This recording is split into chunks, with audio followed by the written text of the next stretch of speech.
concentrated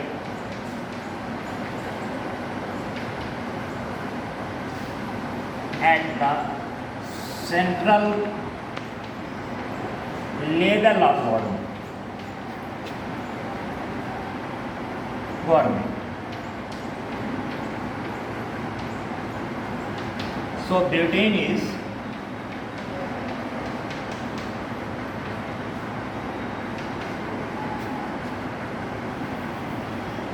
a unitary, Britain has a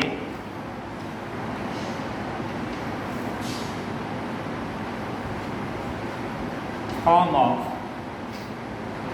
government.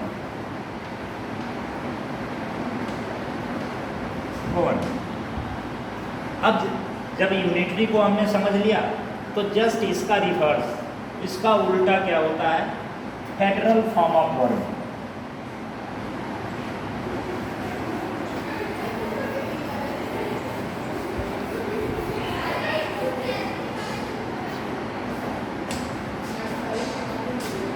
Federal form of government. Power is divided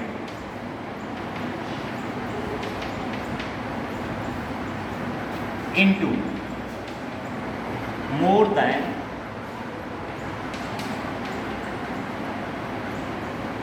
one level of government.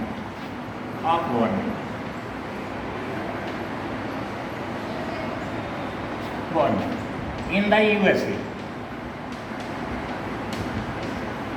and India,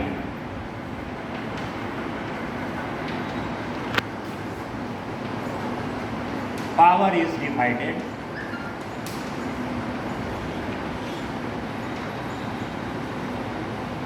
between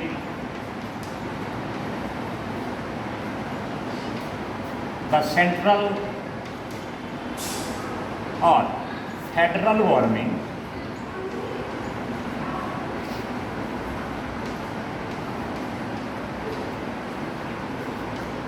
and the state governments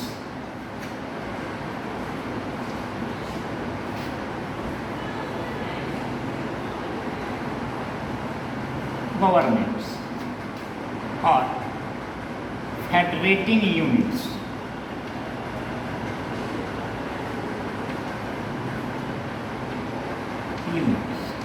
यहाँ जो हमने federating units का इस्तेमाल जो किया, ऐसे तो ये ज़्यादा समझने में अच्छा है। फेडरेटिंग यूनिट्स का जो हमने यहाँ इस्तेमाल किया, इसका कारण ये है कि दूसरे जगह, दूसरे देशों में जो फेडरेशन को निर्माण करने वाले इकाई हैं, कहीं राज्य के नाम से जाने जाते हैं, कहीं कैंटन के नाम से जाने जाते हैं, ये नाम अलग हो सकता है। भारत में हम राज्य के नाम स्टेट के नाम से ही जानते हैं, अमेरिका में भी स्टेट के नाम से ही जाना जाता है।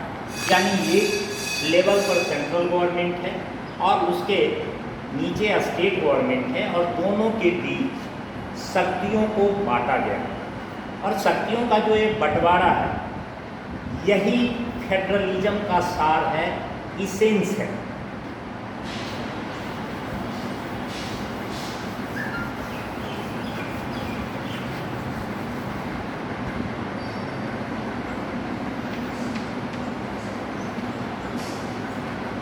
Federalism, division of power.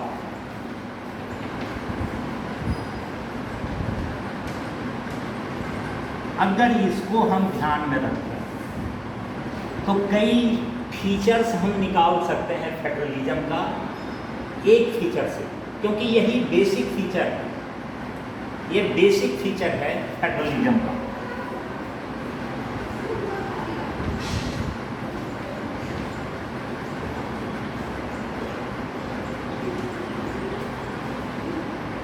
अब फेडरलिज्म, अब इसी से हम फेडरलिज्म की दूसरी विशेषताओं को डराइव करेंगे, इसी डिवीजन ऑफ पावर। तो एक जो सबसे बड़ी विशेषता हो गई या फेडरलिज्म होने का जो पहचान हो गया कि कोई देश फेडरल है या नहीं है, ये देखना पड़ेगा। डिवीज़न ऑफ पावर वहाँ किया गया है, कम से कम 2 सरकारों के बीच। हो सकता है कहीं 3 सरकार हो, जैसे बेल्जियम में 3 लेवल की गवर्नमेंट है। ऊपर का जो सेंट्रल गवर्नमेंट है, या इसी को हम फेडरल गवर्नमेंट भी कहते हैं, स्टेट गवर्नमेंट्स हैं, और नीचे कम्युनिटी गवर्नमेंट्स। भारत में, अगर भारत की मैं बात करूं, तो सेंट्रल गवर्नमेंट है, स्टेट गवर्नमेंट है, और नीचे में लोकल गवर्नमेंट्स हैं।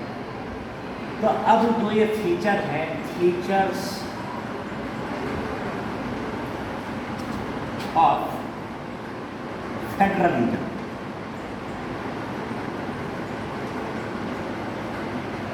पहला, डिवीजन ऑफ पावर।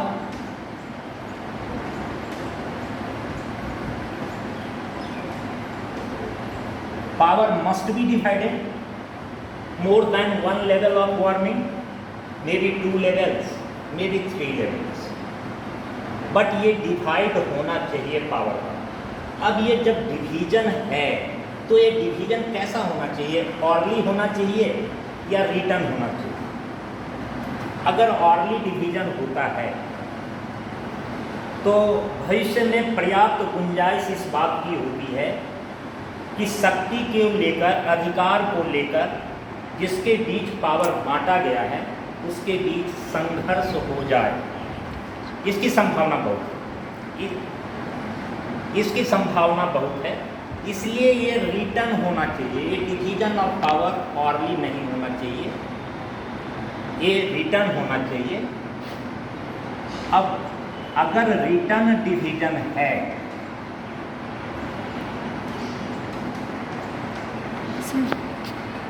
स्टॉप कर दीजिए। ओके।